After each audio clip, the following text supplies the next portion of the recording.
What's up, y'all? Tight Shirt Terry Warfield back for another video. Hey, I hope you're having a great day so far. Remember to be thankful for your life today because you did not have to have that. Your first question is, Terry, why do you have on that Rambo costume? And to be honest with you, I don't know. It's just what I had on.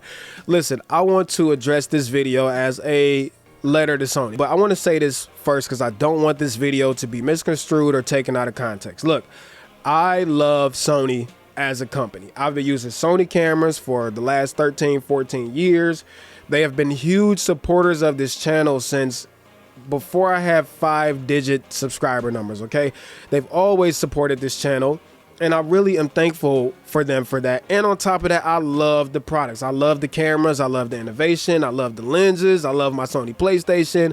I love Bravia TVs. Like, Sony is really just a great company and literally one of my favorite relationships out there with the brand. And that's not to devalue or denounce my other relationships because I love those too. Sony has just been there, I ain't gonna say since day one, but very close to it. Since I've been using Sony cameras for so long and I've been tapped in with the community over the years, reading all the forum posts and Facebook group posts and stuff like that, I have a pretty good gauge of the pulse of the Sony community, and the overarching message is pretty much positive. Sony does some really great things in the camera space, but does that mean that they do everything perfect? That answer is no. And that's what we're going to talk about in this video. Sony, I'm sure you guys will probably watch this video, and please don't think that this is a bad session. I'm only speaking on behalf of the community because y'all know I try to stand for my community before anything, and I don't want this to come off as rude, negative, disrespectful, any of that. I really hope you guys can really just hear what I'm saying because,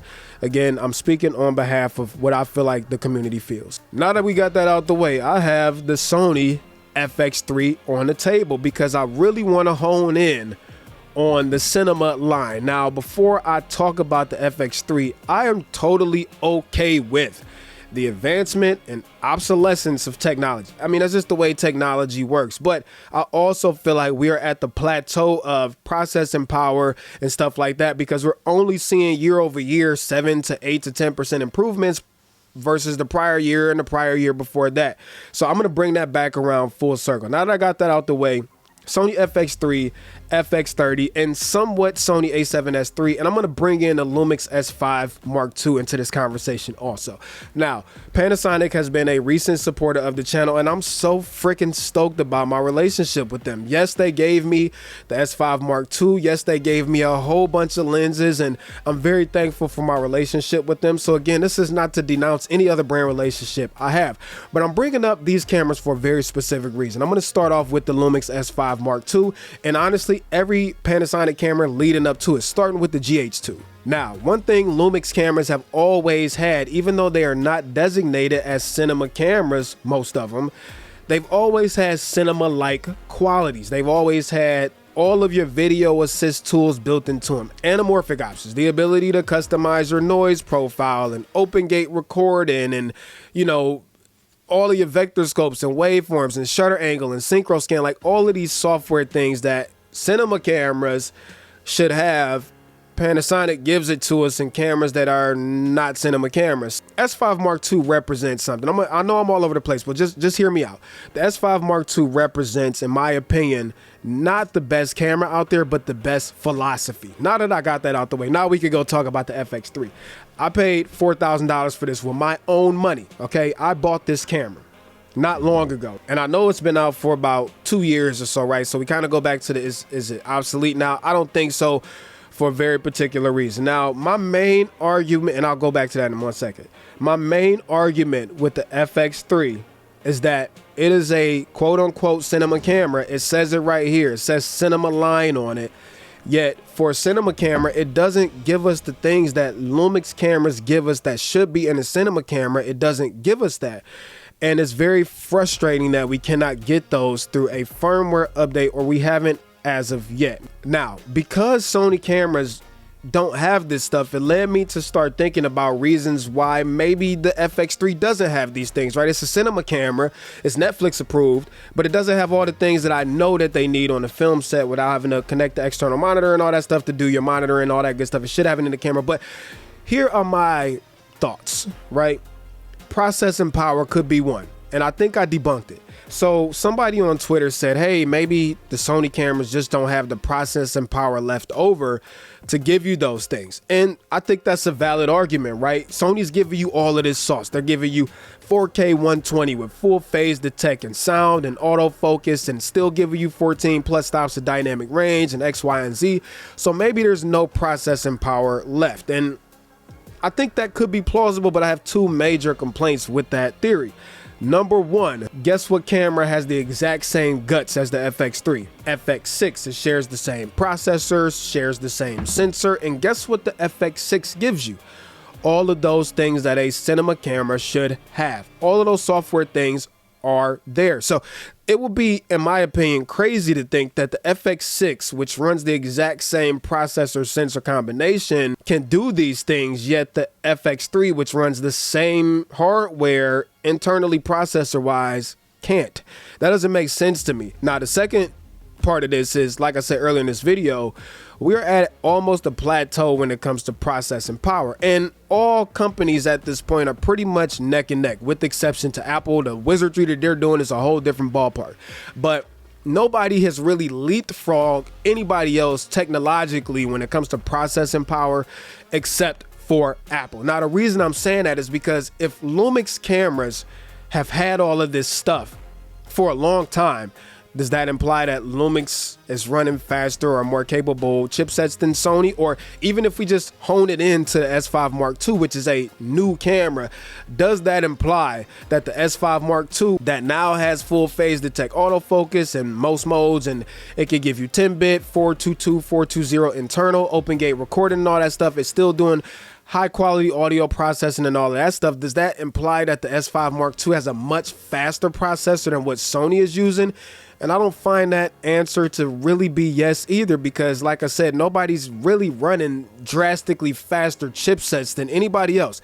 Could it be a difference in coding? Sure. Could it be a difference in optimization? Sure. That's a whole different ballpark.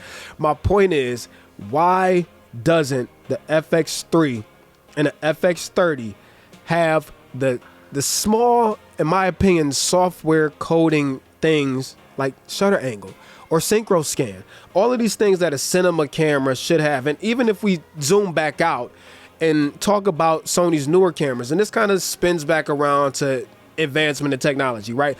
But you talk about things like the A7 IV or the new A7R5 that have things like breathing compensation. Well, the cinema camera does not have breathing compensation, and maybe Sony has a firmware update plan. I don't know.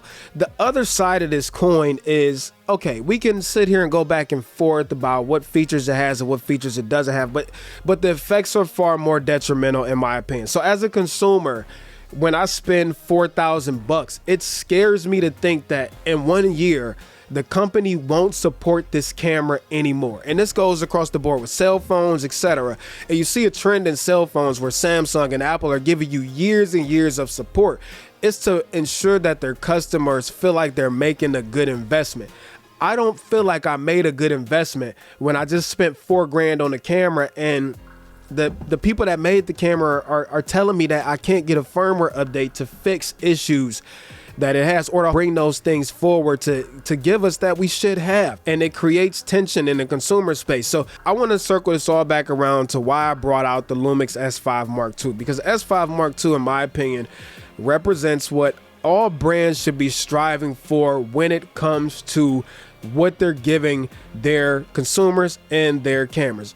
I get it. Panasonic has not always had the best autofocus, etc. But one thing that they haven't skipped out on is software. So if Lumix can offer all of these things and still give software also, then why can't Sony? All in all, what I'm saying is, as a consumer, Sony, we just want to see y'all support newer cameras, because this is still considered a flagship to you guys. We want to see you support these cameras like you're supporting the new cameras. And again, I understand if the camera's too old, but I wouldn't think that the FX3 is too old, as an example, because the FX6 has all of this stuff and they share the same guts. So in my opinion, it's segmentation. It is. And I hate to say that. I hate to bring it out like that, but what other reason could there be? We talked about all of those possible scenarios. What else is left but intentional segmentation, and intentional segmentation really upsets customers because I don't want a FX6. I want the FX3, and it's capable of doing a lot of the same things as the FX6 is, but you guys will not give us those capabilities. So in my opinion, that is intentional segmentation, and I'm gonna be honest, I don't like it. I love y'all. I love everything y'all do. I love y'all. I love everything about Sony except for that.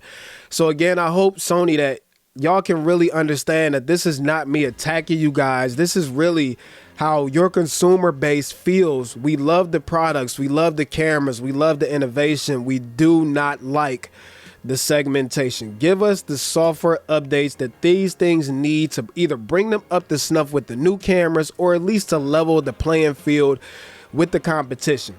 Yes, I get it. You guys really push it in other ways that other brands haven't, but they're catching up, and it's going to get to a point where it's no longer an excuse to say, hey, we're giving you this because other manufacturers can't. Yeah, well, they are giving you all of these same things now, and hopefully that'll get all the other camera companies to wake up too. So I hope this was not received wrong. I hope that Sony, y'all still love me after this video.